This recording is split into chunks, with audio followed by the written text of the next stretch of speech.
Los crímenes de la calle Morgue. Edgar Allan Poe. Octava parte. Convulsivo y con el rostro de un cadáver. No dijo una sola palabra, y le compadecí de todo corazón. Amigo mío, dijo Dupin bondadosamente, le aseguro que se alarma usted sin motivo alguno. No es nuestro propósito causarle el menor daño. Le doy a usted mi palabra de honor de caballero y francés, que nuestra intención no es perjudicarle. Sé perfectamente que nada tiene usted que ver con las atrocidades de la Rue Morgue. Sin embargo, no puedo negar que, en cierto modo, está usted complicado.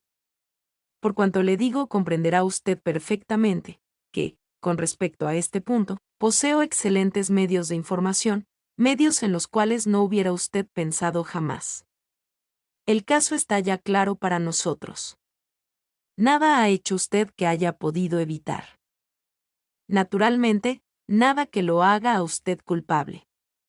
Nadie puede acusarle de haber robado, pudiendo haberlo hecho con toda impunidad, y no tiene tampoco nada que ocultar.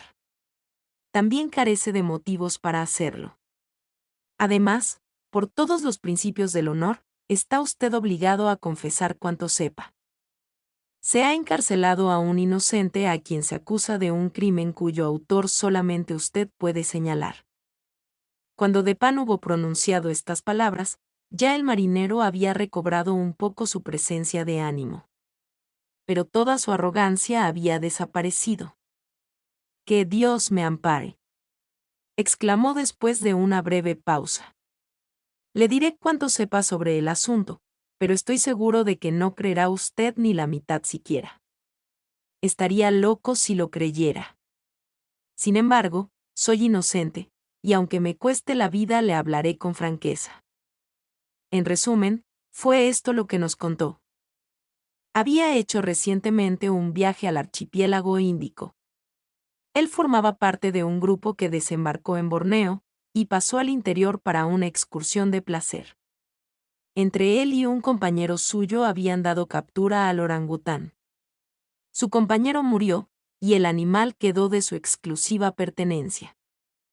Después de muchas molestias producidas por la ferocidad indomable del cautivo, durante el viaje de regreso consiguió por fin alojarlo en su misma casa, en París, donde, para no atraer sobre él la curiosidad insoportable de los vecinos, lo recluyó cuidadosamente. Con objeto de que curase de una herida que se había producido en un pie con una astilla, a bordo de su buque. Su proyecto era venderlo. Una noche, o, mejor dicho, una mañana, la del crimen, al volver de una francachela celebrada con algunos marineros, encontró al animal en su alcoba. Se había escapado del cuarto contiguo, donde él creía tenerlo seguramente encerrado. Se hallaba sentado ante un espejo, teniendo una navaja de afeitar en una mano. Estaba todo enjabonado, intentando afeitarse. Operación en la que probablemente había observado a su amo a través del ojo de la cerradura. Aterrado, viendo tan peligrosa arma en manos de un animal tan feroz y sabiéndole muy capaz de hacer uso de ella, el hombre no supo qué hacer durante un segundo. Frecuentemente había conseguido dominar al animal en sus accesos más furiosos utilizando un látigo, y recurrió a él también en aquella ocasión. Pero al ver el látigo, el orangután saltó de repente fuera de la habitación, echó a correr escaleras abajo, y, viendo una ventana, desgraciadamente abierta, salió a la calle. El francés, desesperado, corrió tras él. El mono, sin soltar la navaja, se paraba de vez en cuando, se volvía y le hacía muecas, hasta que el hombre llegaba cerca de él, entonces escapaba de nuevo. La persecución duró así un buen rato. Se hallaban las calles en completa tranquilidad, porque serían las 3 de la madrugada. Al descender por un pasaje situado detrás de la Rue Morgue, la atención del fugitivo fue atraída por una luz procedente de la ventana abierta de la habitación de Madame L'Espanaye, en el 4º piso. Se precipitó hacia la casa, y al ver la cadena del pararrayos, trepó ágilmente por ella, se agarró al postigo, que estaba abierto de par en par hasta la pared, y apoyándose en esta, se lanzó sobre la cabecera de la cama. Apenas si toda esta gimnasia duró 1 minuto. El orangután, al entrar en la habitación, había rechazado contra la pared el postigo, que de nuevo quedó abierto. El marinero estaba entonces contento y perplejo. Tenía grandes esperanzas de capturar ahora al animal, que podría escapar difícilmente de la trampa donde se había metido, de no ser que lo hiciera por la cadena, donde él podría salirle al paso cuando descendiese. Por otra parte, le inquietaba grandemente lo que pudiera ocurrir en el interior de la casa, y esta última reflexión le decidió a seguir al fugitivo.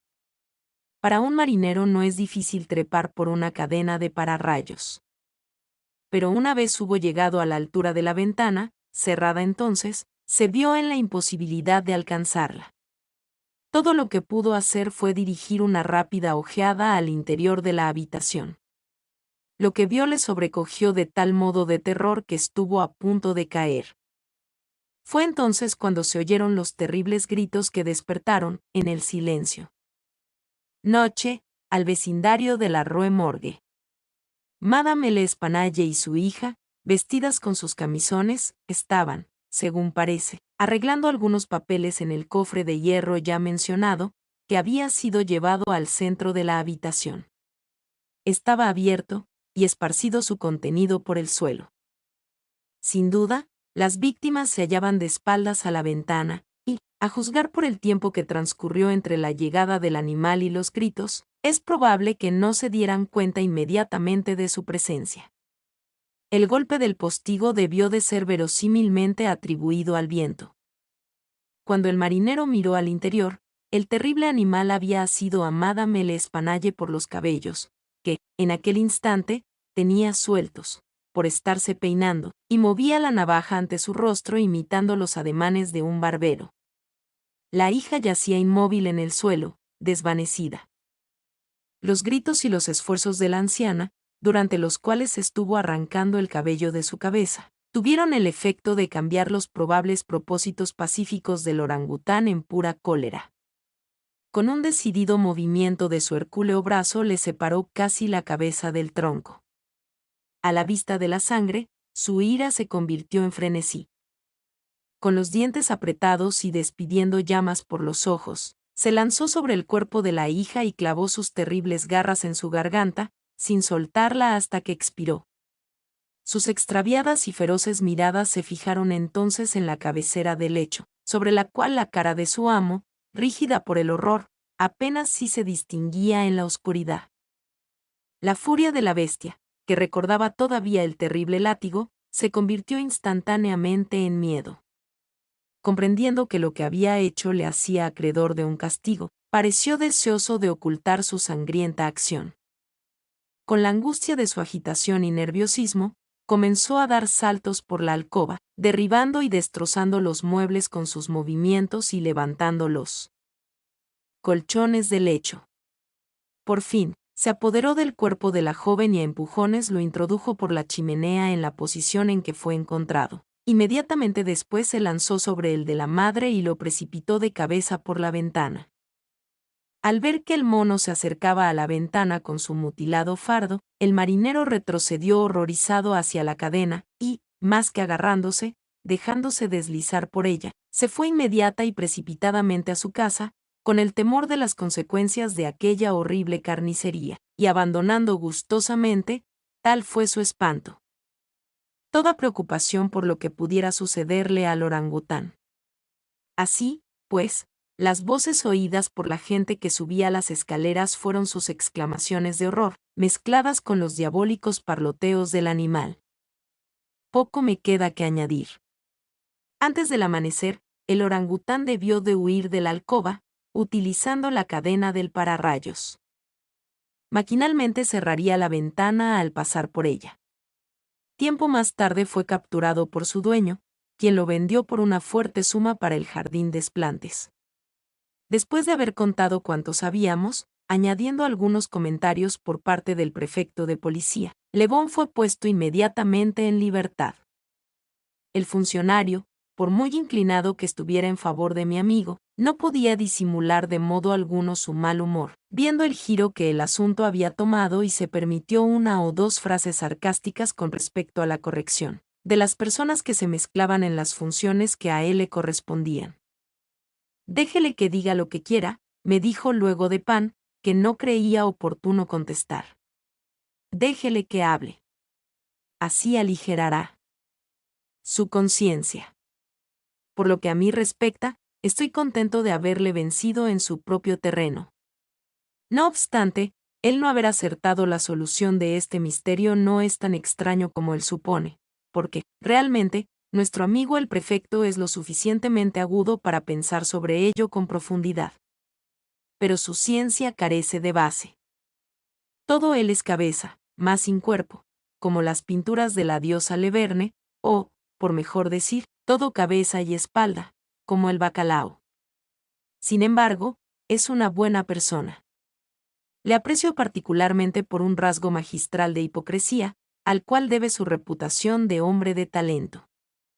Me refiero a su modo de dir ce qui est, et expliquer ce qui en est pas. Fin.